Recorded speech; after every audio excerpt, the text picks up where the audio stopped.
The Oasis, a complete utopian virtual world where you play games and you make all this online currency, but in the real world, you're all just a bunch of tax slaves living on top of each other in these stacked apartments, and everyone's just being tricked into comfort and convenience. People come to the Oasis for all the things they can do, but they stay because of all the things they can be.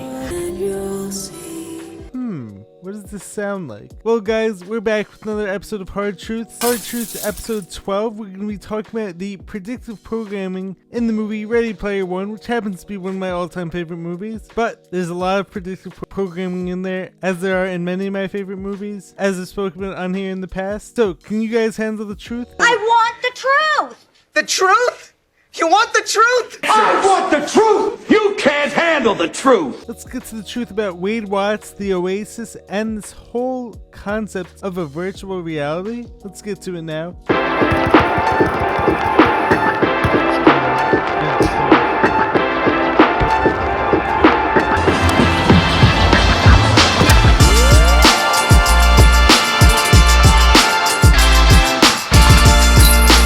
What's happening, fam? Jared Weiss back here with another video on the Jared and James channel. If you guys didn't know, that must mean that you're not subscribed to the channel, so you know what to do.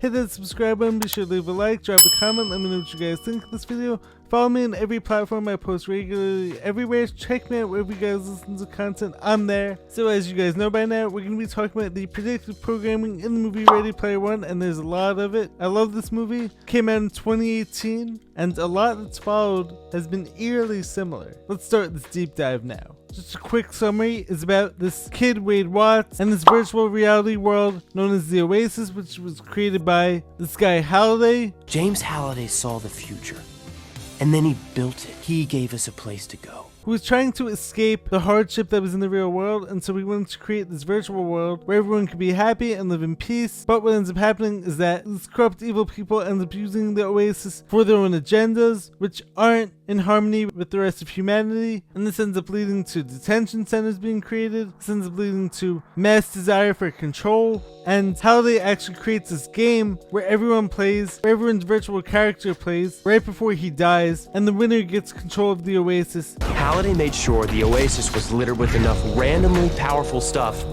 that anyone could win if they had the skills.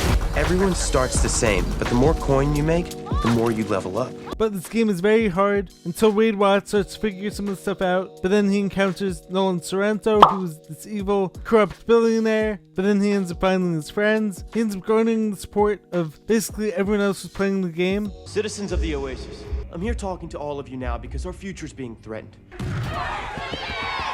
And what he figures out in the end is that reality is the only thing that's real. So he realizes that it's possible to balance the use of technology for good with making sure to prioritize spending time in the real world, which I think is definitely possible too. If you guys watched my video talking about this idea of the 3-day work week and AI, let's dive further. The first instance of predictive programming in this movie is this idea of CBDCs, or cryptocurrencies, replacing our dollar or fiat currency, which, as many of you may or may not know, our dollar used to be backed by gold and silver, but then, as the movie The Wizard of Oz illustrates, this idea was replaced by the Federal Reserve because that movie and this whole yellow brick road idea, and then everyone is going to see The Wizard of Oz, and then behind the curtain there's nothing there. Pay no attention to that man behind the curtain.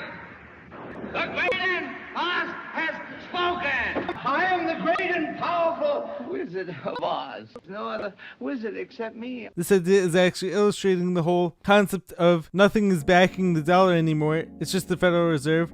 And they're going to be printing tons of money. They're going to be printing all this fake money. And then eventually it's all going to be worth nothing. 0.0.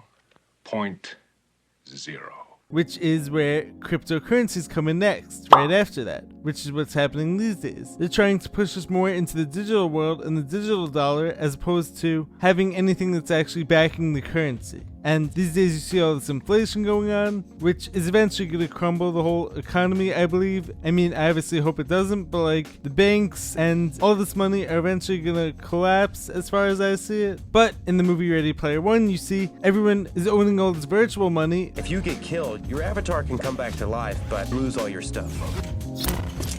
Everything you've ever worked for, all your money, your clothes, But then the real world, there's actually nothing to show for it because they're all living in these slums, they're all living in these rundown apartment buildings outside of a few very powerful people. And going along these same lines, you have this idea that everyone is living in their own pods, or they're all living in their own virtual worlds, which is very similar to what we see these days when it comes to every individual person out there is constantly on their phones, getting news from their phones, and so everyone is essentially living in their own pod or their own virtual world where you could be getting completely different news about what's going on in the real world from the person who's standing right next to you, which is why you have all this division and all this hatred for different groups of people. Then the only person standing in your way is you. Me? Get him, lads! Yeah! And in this pod, you're getting advertisements all the time, which is what happens with Wade Watts, who's the main character of the movie, if I didn't say so already. But I'm hoping that if you guys are watching this video, you've probably already seen the movie before. And furthering this idea, you've everyone herded into the cities, which all run down, which is very similar to what's going on these days, but whether it be New York City, Chicago, all these places have been infested with crime, horrible living conditions, and Sam Tripoli always says that the cities are essentially free-range indoctrination camps or free-range herding facilities. I don't remember how exactly he says it. But with everything going on in our world and the whole climate agenda, what have we been hearing them talk about? The quote-unquote people in power? How people are the problem or carbon is the issue. What you just said is one of the most insanely idiotic things I have ever heard. And so the solution is these lion cities where everyone is just living on top of each other and everything is within 15 minutes of each other, but it's all this wonderful utopia. But how often does utopia actually end up working out? Have any of you ever read the book 1984 or Animal Farm? It usually only leads to a very select few people end up being happy and owning everything, as opposed to this idea of Klaus Schwab saying you're gonna own nothing and be happy. But how would these people go about accomplishing this idea of everyone owning nothing and being happy? Playing devil's advocate here, of course, because I don't believe that that's true. But if you convince everyone that the real world is so scary, everything is awful, there's all this war, all this bigotry. Earth would be a fabulous place were it not for the ignorance and bigotry. Okay. It inspired me to create Counter-Earth. All of the good and none of the bad. But then you create this virtual world where there's no pollution, there's no hatred, you have everything at the tip of your fingers. You can even eat food through this virtual world. Holographic meatloaf? My favorite!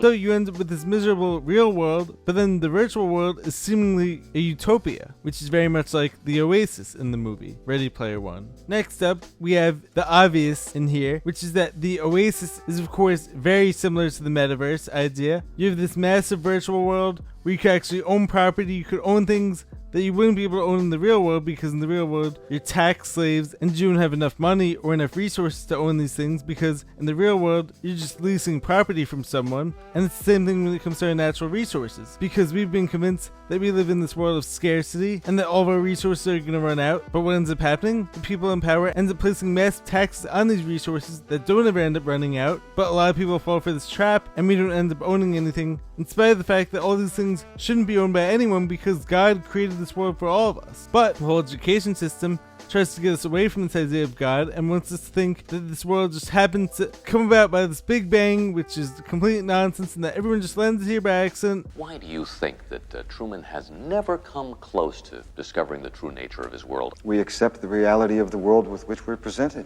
And so therefore you have to listen to these people in power because these people are wearing the white coats or are telling you that they have the authority over you and that they have the authority over these resources, and that you just have to accept this. Moving right along, you have these IOI detention centers in the movie, which are designed for the people who don't follow the rules, which are very similar to this idea of the quarantine camps, which Governor Kathy Hochul for some reason is still trying to push these, even though, as we all know, the whole scam-demic was a complete scam. And if you guys want to do some research on the topic further, you could look into the ideas of terrain theory, you could look into Tom Cowan, Alex Zach, some of my favorite people on the subject. But could they be planning another one soon? Which is why they're still keeping these quarantine camps still around. And as we all know, they were actually trying to push these really hard for a while. There were some of these camps in Washington State, I believe, for the people who didn't follow the rules. And if you take this back to the idea of CBDCs or the cryptocurrency and all this digital money, and where everything is electronic, everything is digital On the line. what's been one of the biggest fears from truth seekers like myself is that when everything is electronic, if you don't follow the rules, the people in power can just shut you off at the snap of a finger. I mean, it's the same exact thing when it comes to electric cars, and why I believe that whole thing is a complete scam.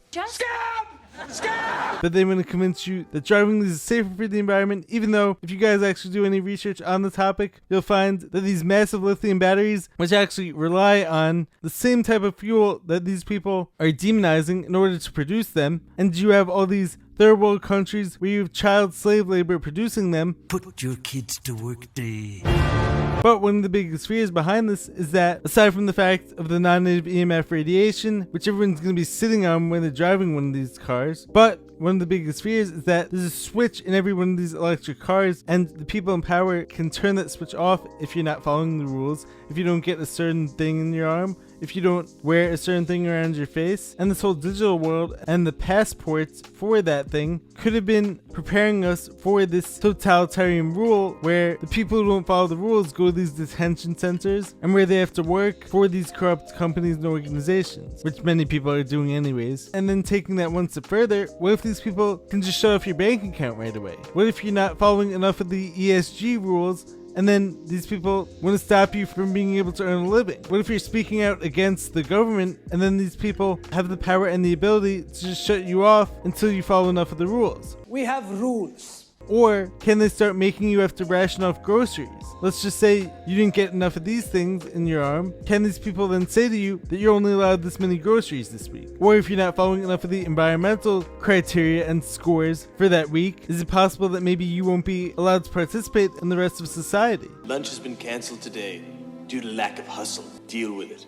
These are definitely wide-ranging implications that we'll have to look into more, and that we have to be very cautious of when it comes to supporting any of these agendas. Moving right along, taking this one step further, could this movie have been preparing us for this modern-day isolation, where in spite of all its technology that has the ability to connect us, and that, as I spoke about during one of my recent videos, I think that technology can be great if you use it the right way, because everything is a tool, and if you are the one who's using the tool for good and for positive purposes, and you're in control of the tool as opposed to someone else controlling the tool for you, this of course can be used to create more connection and to build community with others. But many people out there don't actually go out and see people in the real world these days, because everyone is seemingly staying in cubicles or staying in offices for hours and hours a day, or staying in the whole school system for hours and hours a day, which, as I spoke about with RJ during one of my recent rabbit hole roundups, the school system looks exactly like the prison system, which is very scary, because this whole idea of the school and prison system being designed to break you and to break your mind and to break your will. And could this be a cage for everyone's minds? And then when you go home and do homework for hours, many unbearable hours later, you're not able to spend time with others, building that spiritual positive connection with others that all of us need as humans. But when they're telling us that it's more honorable to not go outside and not breathe and not allow the cows to fart, and it's better for the environment for everyone to stay inside. I mean, what they try to convince everyone during the whole past 3 years? They tried to convince everyone that there was this deadly thing that was outside, and if anyone breathes in, they're gonna die and they're a bad person.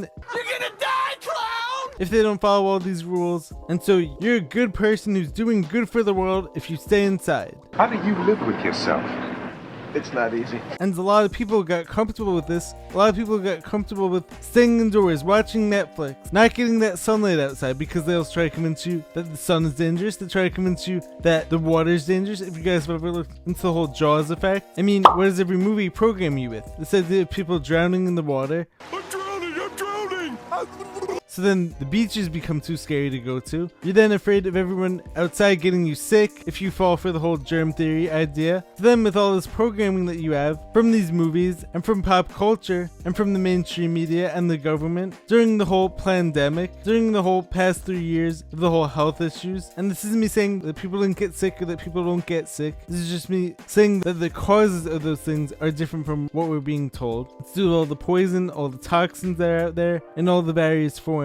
But don't you guys find it odd that you don't find that suspicious? it was actually during the whole past 3 years of the pandemic that the metaverse actually came out, and just before that, this movie comes out, Ready Player One, which is trying to get everyone to be on board with the whole metaverse or Oasis in the movie. And then you have everyone on FaceTime or Zoom in order to connect with people, as opposed to having real life touch and actually interacting with people face to face, which once again, those things can be used for connection with people who you're not able to see in person. But if you're doing that all the time, then you're never going to actually experience what it feels like to interact with someone else's aura, and you're never going to be able to truly connect with that person's heart and soul. So this idea of modern day isolation was developed in the movie, which came out right before all this stuff happened. I mean, also taking this one step further, what do we see when you have families out to dinner and they're all on their phones and they're all in their own pods and they're all in their own world, as opposed to actually talking with people who are right there with you? And of course, everyone is guilty of this to some extent,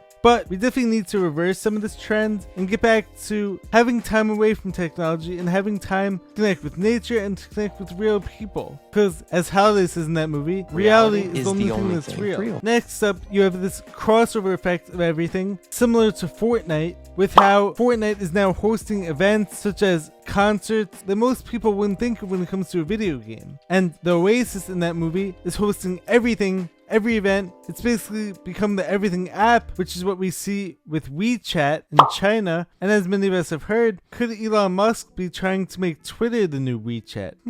But one of the reasons why this concept is dangerous is because it creates a monopoly on this one thing, which can be very dangerous, especially when you're giving all this control and all this power to a Mark Zuckerberg type or an Elon Musk type, who I definitely don't trust either of them, especially when Elon Musk is trying to microchip us and Zuckerberg basically took over the CIA LifeLog app and made it into Facebook. So I definitely don't doubt that both those people are working for intelligence agencies. And bringing this idea back to the CBDCs once again, this idea of blockchain cryptocurrency, where you have a billionaire in charge of the economic system, Who's not a billionaire. which in the movie was Nolan Sorrento. And the whole purpose of this is a decentralized system that doesn't depend on banks, which is why they've been programming us for the past several years. Take our money out of the banks with all these crashes, and where all the transactions are going to go through the computers. But what could go wrong with this? Once again, all the people who are controlling the computers could shut you off at any time. If you say the wrong thing, if you do the wrong thing, if you don't follow the ESG scores, if you don't do things that are good for the environment, quote unquote,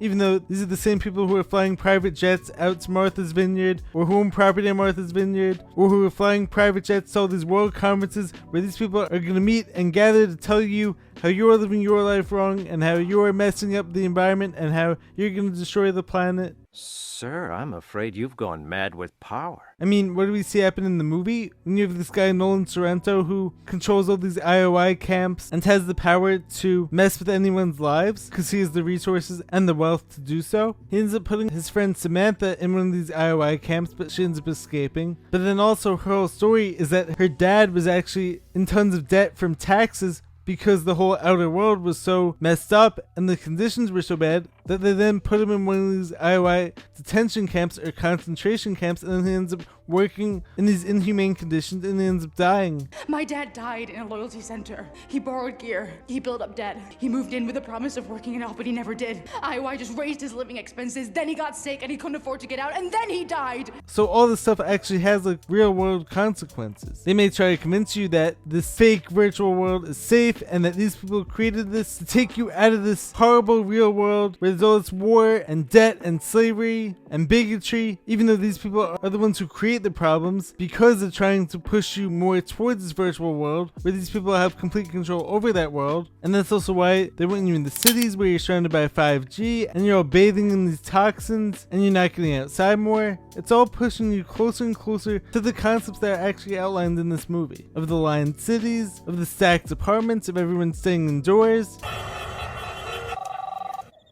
Coming to bed, honey? Yes, dear. It all relates. Furthermore, and this might be a bit of a stretch, but I wanted to connect this concept as well, which is that when everyone is living in this virtual world, when everyone is living in their own pods, when everyone is getting different news from everyone else, could this make 5th generation warfare more likely and more possible, where no one actually knows what's really going on in this country or that country? And to be honest, humans actually weren't meant to know what's going on in every part of the world. Humans weren't meant to be stressed out over what's going on in this country or that country. But what do we have when it comes to social media? Which once again has been used for a lot of good and a lot of waking up and a lot of truth being spread, but you have people who could get two totally different types of news, and this could lead to them hating each other and ending up being more divided. A George divided against itself cannot stand. Thinking that they're actually against each other, when meanwhile the issue is the news that they're getting is totally different. So like the news on one side is telling this person that this other person hates them, and the news on the other side is getting this other person to think that that person hates them, when really it's the people in power who hate all of us and to just want to pit us all against each other, because when we're fighting with each other they're gaining more control and they're able to do things while keeping us distracted that we won't be able to push back against. And furthering this concept of blurring the lines between real and fake, in this movie there's one very interesting scene where Wade and his friends and his team of people who were trying to save the world essentially, and they were trying to save the Oasis from being controlled by this ruthless dictator type Nolan Sorrento, they end up actually convincing Nolan that he woke up in the real world when really he's still in his pod and he's still playing the game in the Oasis. Where is she? How'd you get in here? So they threaten him in the Oasis, but he thinks he's being threatened in real life. I'm gonna play the scene now. I think he pissed himself. So he really doesn't know he's in Oasis. This is what Sorrento should be seeing. But this is what we're making him see. We grabbed him in transit just as he was logging out of the Oasis. So he thinks he's back at his office in the real world, but this idea of not knowing whether something is real or fake has been happening more and more because everyone is on their phones and everyone is so tapped into this technology, and this could be tying into the whole fourth industrial revolution of this idea of merging us with technology and taking that concept one step further. This idea of Elon Musk actually wanting to microchip people, but like they're going to convince us that this is being done for good reasons and to help people heal from all these health issues, but it could also be to implant thoughts, to implant memories. But when people don't know what's real or fake, this could tie into the whole Project Bluebeam, which is where they're going to use all these holograms to convince us that the aliens are here, and that, as Ronald Reagan said, maybe do we need an alien-sized threat in order to unite everyone against this common enemy. It's aliens, it has to be. Yeah, you should definitely believe everything you read on the internet. You know, being a man of science, witches. And as many other leaders since then have basically said as well. And this also ties back into the whole 5th generation warfare, where if people don't know what's really going on, you could be supporting something that could be totally against your values, but like you've just been convinced that it's the right thing to support because your phone is telling you or the mainstream media is telling you. But having said that, I do want to finish this off on a positive note, because I do think that technology has been used against this agenda and a lot of this stuff has backfired, and I seriously think that we're winning this battle. And if we all realize that we're all in this together and how humans are actually more similar than different, but like it is also important to embrace our unique differences. If we understood though how connected we all are and how we're all God's children, and how important it is to embrace our human connection, to embrace our human nature, and to spread more positivity, loving kindness, and truth, I believe that humanity will ultimately prevail against the AI machine that's being pushed. There's no way my luck is that bad. And that all these things can be turned for good because of the concept of duality. So even though these corrupt, evil people want to convince us that our world is miserable, and so they want to push us towards this better world that they created for us, if we could get back stripping away all these man-made identities that we've created for ourselves, and if we could get back to connecting with others and doing everything basically the opposite of what they want us to do. If every instinct you have is wrong, then the opposite would have to be right. I think we end up winning, and the side of good ends up winning as well. And I think if we do that, we could create heaven on earth, which is what all of us want deep down, if we'd only see through the agendas. So anyways, guys, let me know what you guys think of this topic. Let me know what you guys think of how I covered it. Let me know if you guys love the movie Ready Player One also, but like if any of you guys saw through all this predictive programming as well, especially the timing that the movie came out in 2018, right before all this stuff started to happen. Right before this agenda got kicked into high gear, and how everything kicked off at this seemingly perfect coincidental timing. But like, I believe that there's actually very few coincidences in the world, and a lot of this is just being done purposely to manifest their reality as opposed to ours. Anyways, let me know your thoughts. Make sure to subscribe to the channel. Be sure to drop a like, leave a comment, let me know what you guys think of this video, and I will catch you guys in the next one. Peace.